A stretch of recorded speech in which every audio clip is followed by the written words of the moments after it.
What's up mga kabaliw? So ito na nga.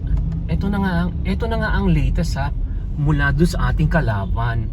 Doon sa ating kalaban na na kulto. Alam niyo naman tayo, mabuhay nga pala po ha. Shout out nga pala po ha sa sa lahat po na ka-member po ng Senior Don Ariston kulto of the Philippines. So ito na nga ang chika. Diyos ko, alam nyo ba kaya pala hinihimatay yung ating kalaban na kulto? Diyos ko, ang bruha. Diba sabi nung iba dyan sabi nung iba narinig ko lang yon. Ang sabi nila medyo daw may pagkamonggo. Nako, hindi lang pala yun ang chika. Hindi lang yan ang chika. Diyos ko Lord. Ay nako, JTT.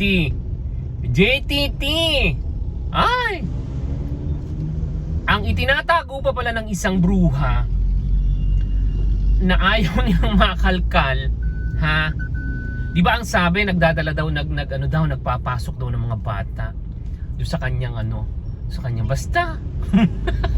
Pangit, parang baklang maton. Ay, ang sabi, nagdadala daw ng mga ng mga chika babes at saka ng mga bata. Doon sa kanyang basta alam na dis doon sa kanyang baluarte kapag kagabi, no? Ito ang masaklap.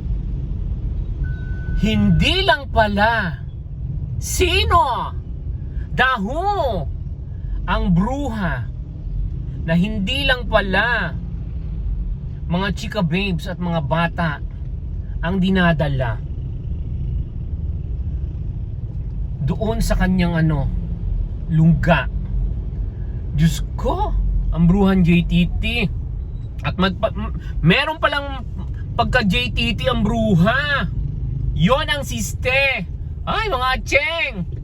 Ay, nagdadala rin pala siya ng mga kelot. JTT. Naku, Diyos ko, grabe. Uy, nandito na akong galing nga pala ako ng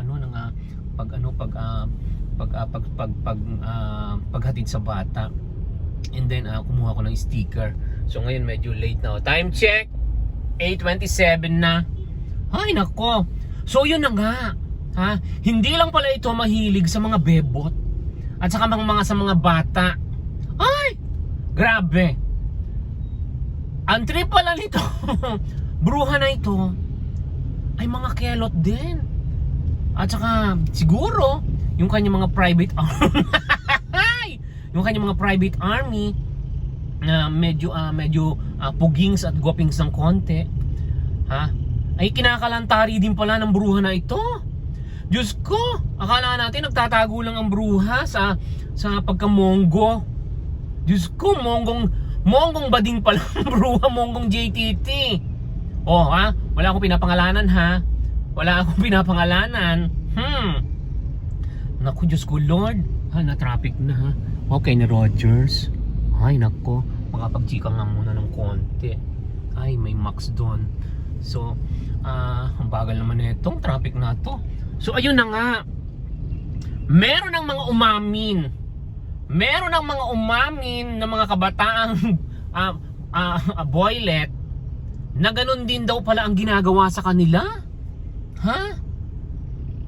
Meron din daw mga araw na nangangailangan din daw siya ng mga boylet.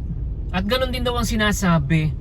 May mga pangangailangan daw siya na pangangailangan ng katawang lupa. Ay!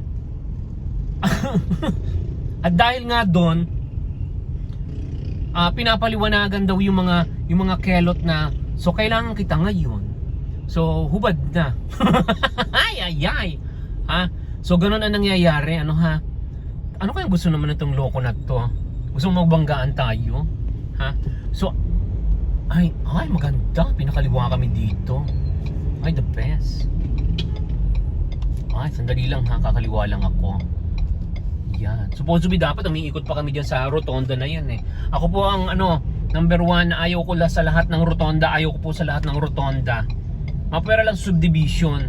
Pero sa mga main road, ayoko po ng rotonda. Kaya nga na-invento ang ang traffic light. Ha? Tapos saan ka nakakita ng rotonda? Rotonda pagkatapos apat ang kanilang ang kanilang traffic enforcer. Ha? Manggigigil ka. Paano ka nakatipid doon? Hindi mas makakatipid ka kung meron kang traffic light. Kaya nga na-invento yung lintik na traffic light na yan para gamitin. Ha? Ay, Diyos ko, nagigigil ako. So, ayun na nga, maituloy nga natin, ha?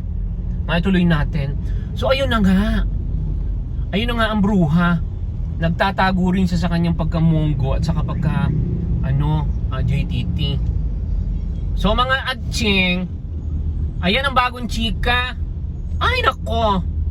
Pahuli-huli si Mami Luz. Hindi niya alam yung chika na yan. Ay, nako. Grabe. Nakakailang kaya yun sa magdamag? Diyos ko, kawawa ang mga wetpacks. Ang mga wetpacks ng mga mga kabataang lalaki. Ay, nako. So, ayan na lang ha. Hanggang dito na lang ha, mga bakla. Paalam na po. Paalam! Mga bakla!